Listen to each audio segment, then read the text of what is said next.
I watched a testimony the other morning, and it was a really good one. And I have debated for a long time, years, about doing a testimony. And I was afraid of what people would say. I was afraid of what people would think. And just something in me won't let it go. And I thought, I'm going to do this. And if I'm judged, I'm judged. But there has to be somebody that takes this and says, you know what? There's daylight somewhere. I'm going to go back a little bit and move forward. Just long story short, pretty much.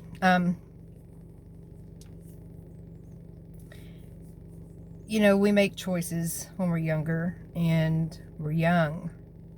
Now, I never thought I was a bad person by any means, but I probably could have made better choices in a lot of areas. I was raised Lutheran Methodist, went to a Methodist church. I've always been raised to believe. Every Sunday, my mom had what we said our church music going, blaring through the house. That's what we woke up to. And I'm so thankful for that.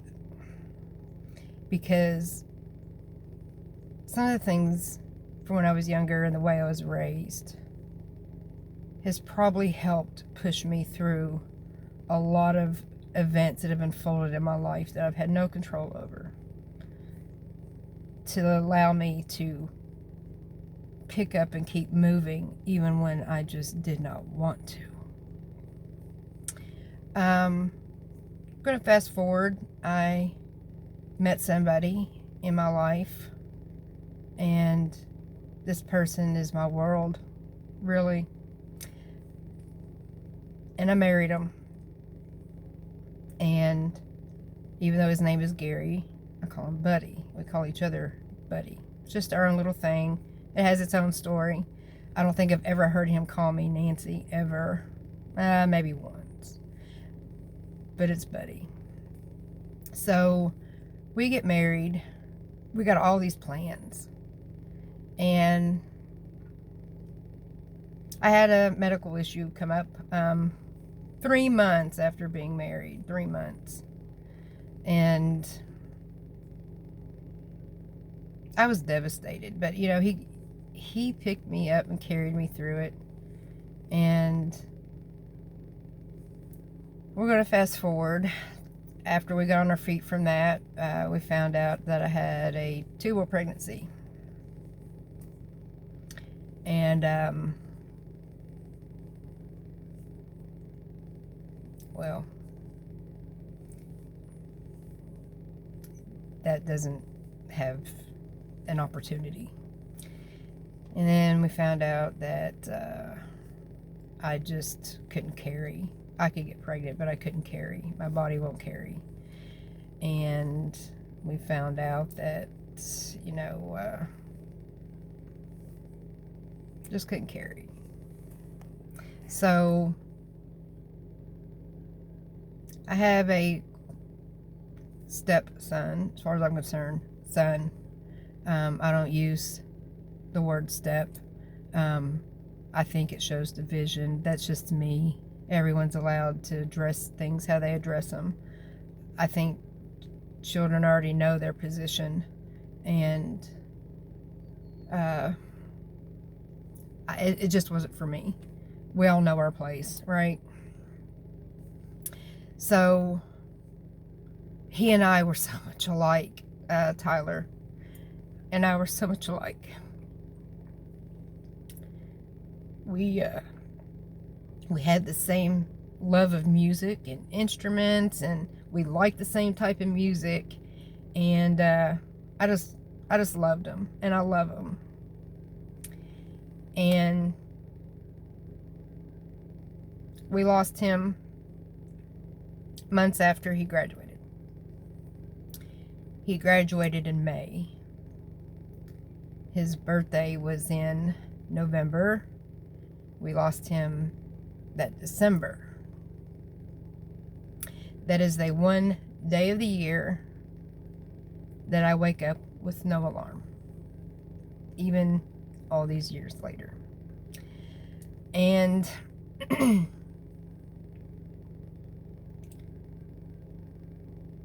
I've never felt pain like that. And I guess you don't get over something like that. You might learn how to move on, but you don't get over it. And in the process of that, we lost everything. We were trying so hard to emotionally stay on our feet. And I'm going to step back. The funeral. I had done his hair. I'm a cosmetologist too. So I had done his hair, taught him how to style it, I cut it, and I was just determined I was going to be the last one to do that. And a friend of mine found out what I was doing. I don't know how she found out, but she found out that I was on my way to the funeral home. And I got a phone call halfway there that said, "Stop where you're at, pull on the side of the road, I'm on my way." And this person walked out of their job and found me in a town they don't even know. Found me and went there with me. And looking back, I don't know how I did it. And I sure couldn't have done it without her. And I don't think that was by chance at all. And I've never forgotten that. I'll never forget that. So no, we're losing everything. But it was more important to me that I didn't lose my spouse in the process too. So we sold everything in the house to try to keep the house. And we lost everything. Like, we lost everything. We lost our vehicles. We lost everything in the house. We lost our house. We lost our dignity. We lost our pride. Our hearts are already shattered. I mean, we just lost everything. And for a while, I was so angry. I was so angry. And it was like 6 months later. It was after Katrina. 6 months after Katrina, I told Gary, I said, he kept asking me, he's like, "Buddy, let's go to church, let's go to church." And I said, "I can't. I'm too angry." And so, one day, I went to him and I said, "Gary," it wasn't Buddy, it was Gary, "I want to go to church." And I thought he'd fall off the couch. And he was like, "Why now? You know, I'm glad, but why?" And I just told him, I said, "Because if you don't take me there this morning, I probably won't be here tonight." And I hate to share that, but it's a fact. And that's where I was at in life. I couldn't take it anymore. My heart was so broken. So we went, and they had a sign-up sheet for a mission trip for after Katrina. So I went, and I was like, "We got to do this," because I went, after losing Tyler, I went part-time in my job and full-time with Gary doing carpentry. So that's where I learned that. So I was like, they need 2 carpenters. They've been waiting for a couple months. They need 2 more people. And we signed up and found out that we were the finished carpenters. They had electricians. They had everything they needed. I mean, it wasn't by chance. So we went, and oh my gosh, I couldn't sleep. All I could do was work. Like, that's all I wanted to do was work. I didn't want to sleep. I didn't want to lose any time. And I told him, I was like, "Buddy, let's call home and just tell him to sell whatever it is we got left. Just sell it, and let's just stay here and rebuild. Just live in the church and rebuild." That's the most whole and complete that I had felt in a while. And I didn't want to lose that feeling. And I wanted to keep giving. Like, I just was so motivated. And I was kind of upset that we had to come home. And I'll never forget that. So we move on, and later, we never stayed at a place more than 2 years.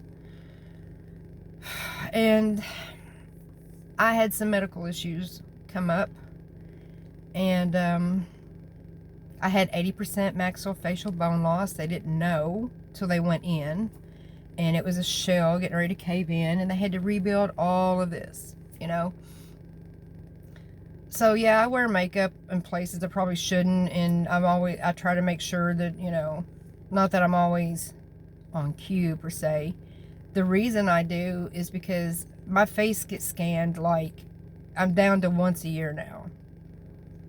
They monitor bone loss because I don't know when I'm going to lose it, right? I could last forever. I could lose it tomorrow, all of this could be gone. And I think about that every day, but I keep going, you know. I have scars that's all I see when I look at myself is the scars, and I don't feel like I look the same. Well, I know I don't. So I don't see what other people see, like my mom, because my mom's always going to see her little girl, but I don't see that person. So that's why I do some of the things that I do, because I just don't know how long it's going to last. So I had to learn how to walk and talk again because they hit a nerve when they went in. And, but here I am. I got on my feet. And I was angry about that, And then,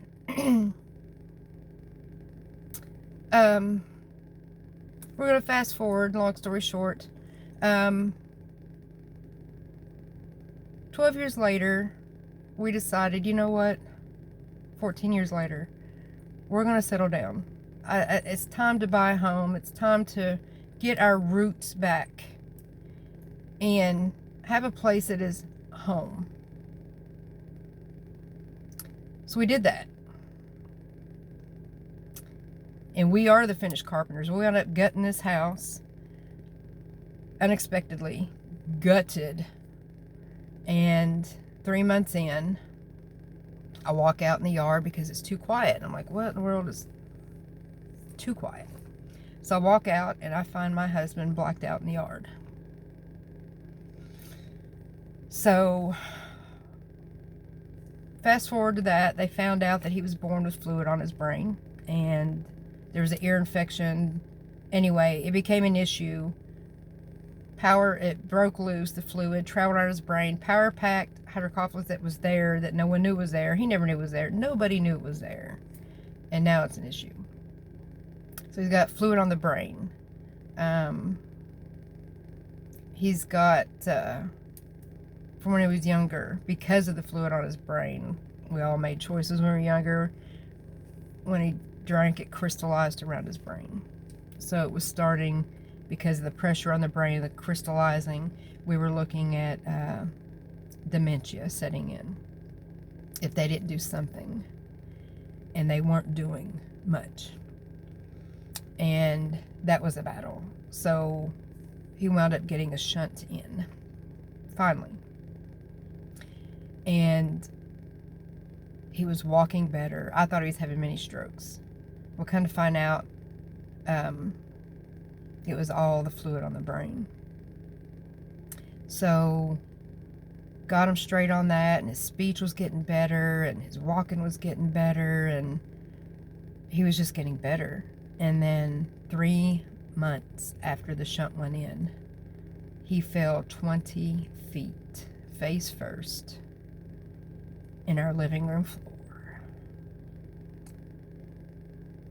And Dad thought he was gone. He was unconscious for almost 9 to 11 minutes. They had to air vac him out of here. My sister and I met him at the hospital at UK. And I didn't recognize him. And He's got severe brain trauma and developed epilepsy from the fall. So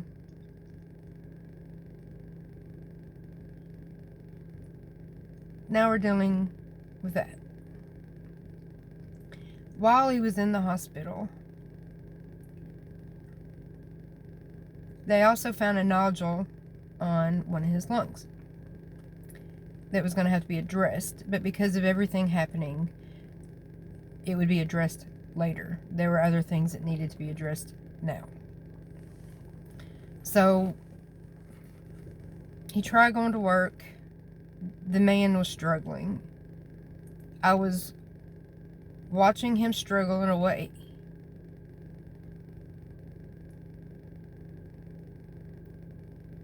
And the anger was setting in again.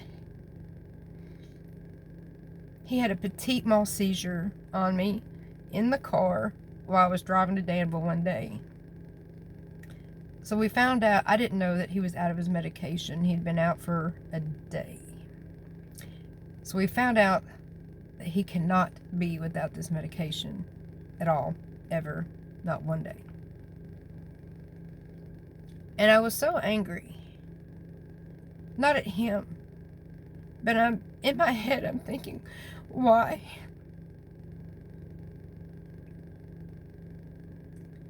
And I just keep going, and my mom's like, Pizer, his family nickname, Pizer, you're so angry. And I'm like, I am. You know, I'm really upset about where this road is traveling. You know, we've waited so long to get our lives back on track. 14 years. I've been waiting for us to just find some peace. And then we get smacked even harder with the news of, we're going to do a scan on his lung. It's time to look at this. It's like 6 or 7 months after it all.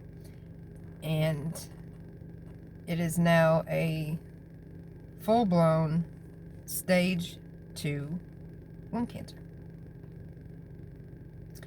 They went in and took part of his lung out. But here's the ironic part.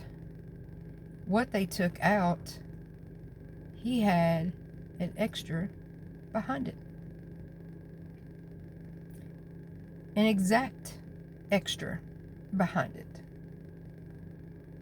Now this is very rare. Does happen.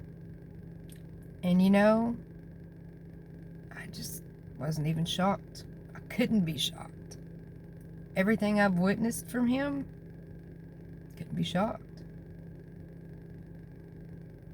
But he was in so much pain.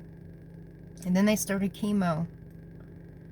And because of all his issues, they didn't want to put a port in because of the shunt and all the other stuff. So they kept poking with needles to try to do the chemo, and his veins finally got so hard.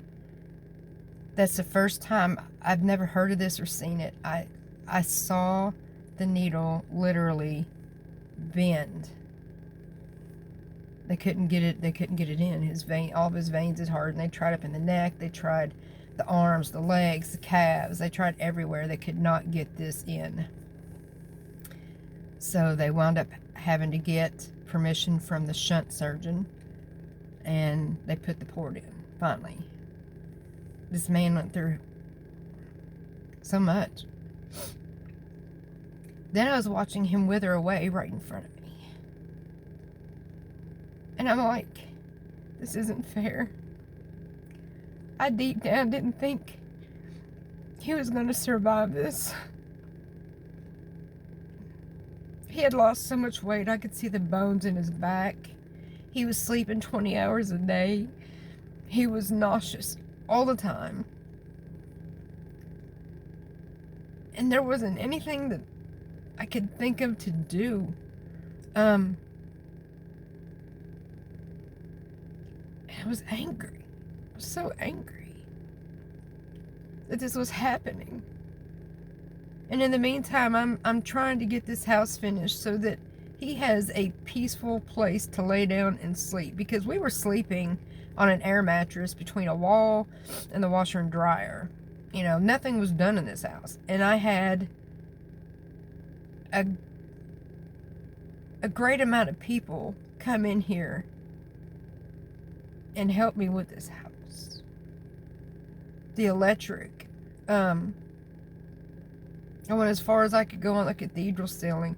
You know, in 3 days, no, less than 3 days, I had 4 rooms drywalled. Now, they weren't finished, but I had that drywall up. Drive, I guess. My energy had to go somewhere. And he finally had a bedroom to go lay in. And then I determined, you know, he was going to have somewhere to eat. Sit down and eat, and it wasn't going to be from, like, a plate off his lap. So, did that. I mean, this house has come along. And he's come along. I put a Christmas tree up. It was the first tree I'd ever put up since Tyler passed.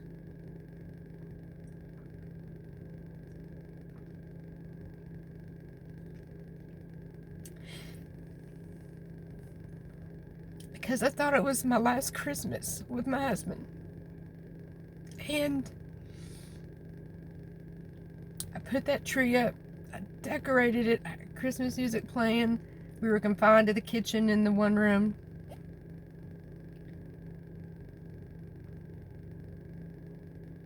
And I was determined that it was going to be a great holiday. I'm going to celebrate Jesus and his life.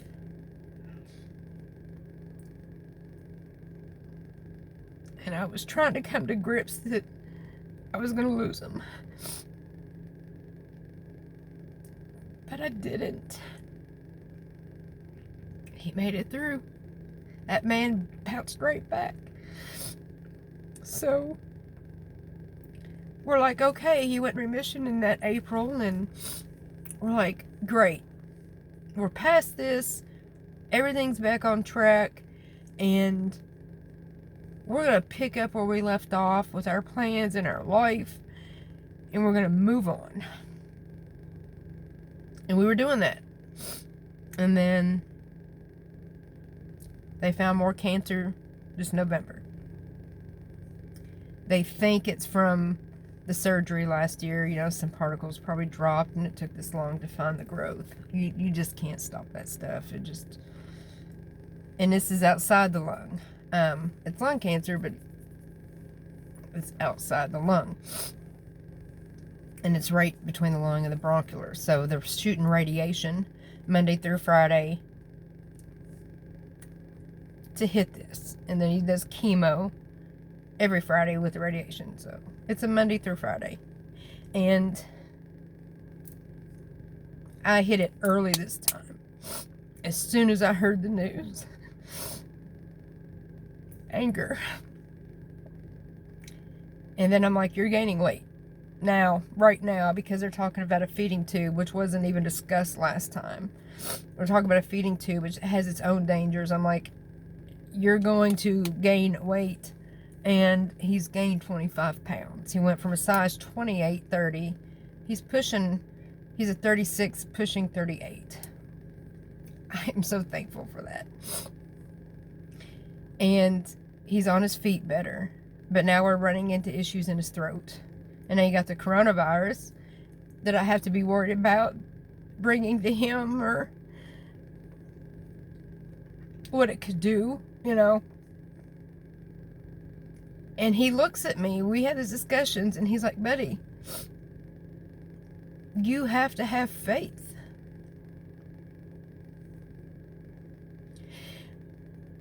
And you know, I've been so angry.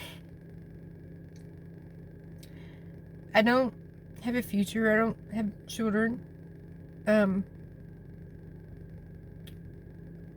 know, there were things that from when I was younger that that had never allowed me to carry for a pregnancy. So, which I didn't know till later. I had to have emergency hysterectomy, and it's, ironically, I'm not even angry about that. It just, you know, I have been so angry about how our life is. I've been so angry that the only child in my life is gone. And the only person in my home left, I'm fighting for. And he's fighting too. That I forgot to look back and realize what carried me. And it was beyond my raising, and it was beyond my parents pushing for me to keep pushing through life and not give up. My friend didn't show up by chance. God knew I was going to need her. We lost that home because God knew we couldn't handle walking in every day with the memories we had and knowing He wasn't there.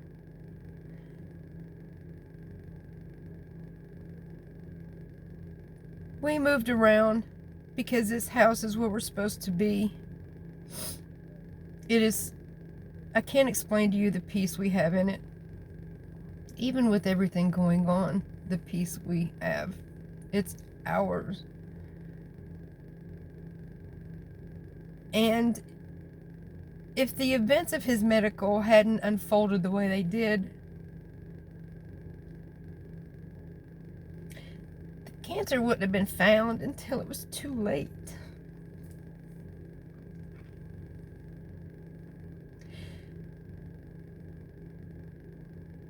And I'm looking back, and even through my anger, I know I wasn't alone. And I don't mean like physically, I mean spiritually. I was not alone. Nobody can walk through those fires alone. And I think sometimes we have troubles in life and we forget. I'm a believer.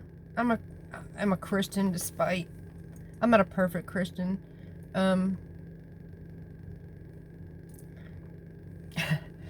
not a perfect Christian. But my soul says there's a God.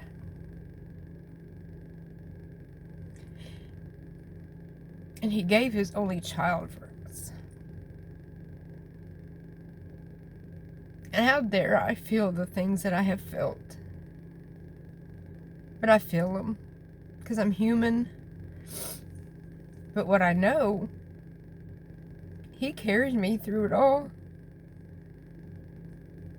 He carried me through my hurts. He put people in my life to help move me forward when I wanted to just throw in the towel and be like, I'm done. I can't take this anymore. It's more than I can handle.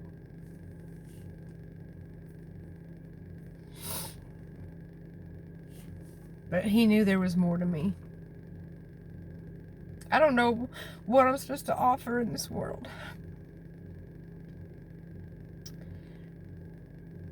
But I know I have a purpose. We all have a purpose. We're never alone. We're never alone. He holds our hearts. He moves us forward. And then there are reasons for everything. It can't always go the way we want.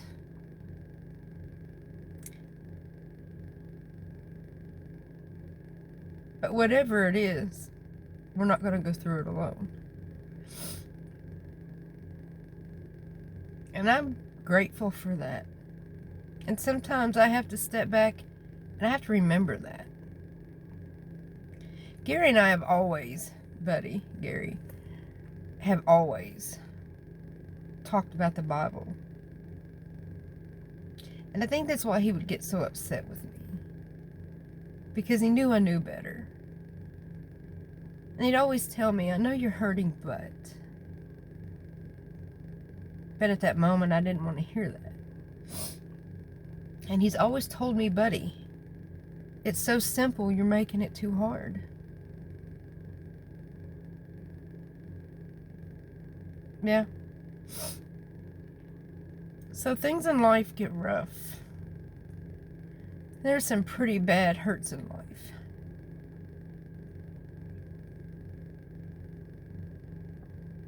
Some hurts are almost more than we can bear. But we can. And I have no doubt I did not walk that road alone. I was carried. Because I was not able to emotionally walk this road. I was carried this far. And I have found strength within myself that I never thought I'd have. And I think it's molded me. And I think other things have molded me to prepare me to battle when I needed to in this world. Like for hubby, keeping him on his feet, keeping him here. But I didn't do it by myself. God is amazing. And I know I forget that sometimes because I'm human and the emotions take over. But I know my life is a blessing. Everything in my life is a blessing. The people in it, where my husband is right now, how well he's doing right now, our life, my life. I may cry every day, and I do, and I'm sorry. I can have a conversation and tears just start rolling, but I can't even stop them. They just come rolling, then I'm over it. But at the end of the day, my hands come together. And despite the hurts I feel through that day, I say thank you.